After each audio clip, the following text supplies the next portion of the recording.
All right, let's get right into it. We are diving into some really incredible stories. Stories from the margins of one of the biggest cities in the world. This is all from the perspective of a Ukrainian immigrant working as a street sweeper in London. Personal, gritty, sometimes totally surreal anecdotes taken right from his own memoir. It's a look at a side of this city that you almost never get to see. And it all kicks off, like so many good stories do, with a totally random discovery. Something that seems so small, almost like trash, but it ends up changing everything, even if it's just for a few moments. This is literally where his luck starts to turn. So, this first story, it's all about pure chance, thinking on your feet, and that deep, universal feeling of needing to connect with home when you are a whole world away. It's pretty much a story about a lifeline he found lying in the mud.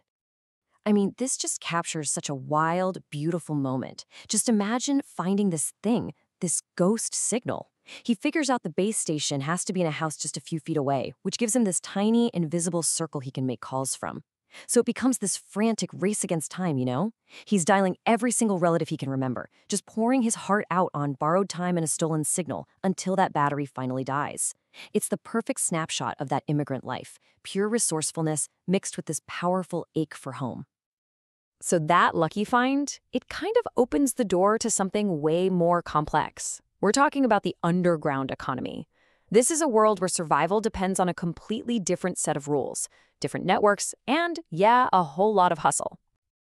Word travels fast in these circles. All of a sudden, his phone starts ringing. And get this, it's an old classmate from back home.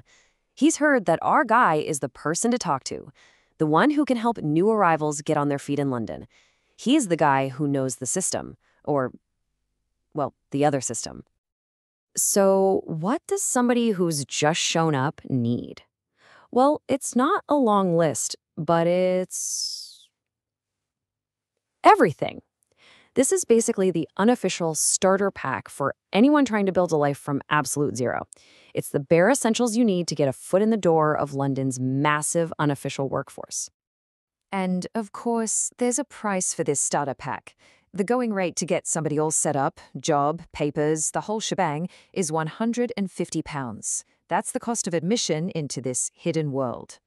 But here's where we see a totally different kind of currency. This isn't just a cold, hard transaction. It's about solidarity. There's this unwritten rulebook for people who are all walking the same tough road, this real sense of a shared struggle. So he cuts the price by a third, all the way down to £100. Now, that might not sound like a crazy amount of money, but for people living right on the edge, a gesture like that, it's huge. It's a real signal that you're looking out for your own people. And here it is, the absolute cornerstone of this entire operation, the IND. This single piece of paper is the key that unlocks everything. It's a fake document, sure, but it looks real enough to get you past that first look, to get you onto a building site or a cleaning crew. It is a high-stakes bluff that, believe it or not, thousands of people are relying on every single day. All right, now we're going to take a sharp turn, a complete change of pace. We're leaving the grit of the streets and heading to the sticky floors of a London pub. And this is where the narrator's old life and his new chaotic life just slam into each other in the most awkward and honestly hilarious way you can imagine. Okay, so let's set the scene. We're in a local pub, Peel's, and it has its own, let's call it, unique form of entertainment. Before a song starts, a dancer comes around with a pint glass, and you drop a £1 coin in. Simple as that. Then, it's showtime. Oh yeah, you can see exactly where this is going, can't you?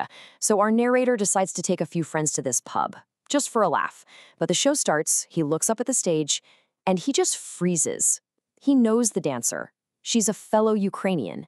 And to make it so much worse, her boyfriend is standing right outside, having a cigarette. This timeline just perfectly captures the absolute panic of the moment. 1 second she's dancing, the next he whispers the news, and poof, she just vanishes into this little shack on the side of the stage. Her partner has to keep dancing all by herself, and the pub regulars start getting angry, whistling and shouting, "Where's the other girl?" But she can't come out. She literally hides in that tiny box for the entire night to keep from being discovered. It's just a total comedy of errors, all born out of desperation. Okay, so after all that chaos, the lucky finds, the side hustles, the pub panics, this last part brings us right back down to earth. back to the simple, grounding reality of our narrator's actual day job. And this is it, the barrow, or, as they called it, bara, B-A-R-A. This simple three-wheeled cart is the one true constant in his London life. It's the tool of his official job, a whole world away from fake papers and secret phone calls. It represents that quiet, solitary work that pays the rent and lets him keep moving forward, one London street at a time. You know, what this all really gets down to is that every city street has two sides. There's the one we all see every day, and then there's this one, a world of survival, of luck, of complete absurdity, all happening right there in plain sight. It's carried in the memories of the very people sweeping our curbs. And it really makes you wonder, doesn't it? What other stories are hidden right under our noses?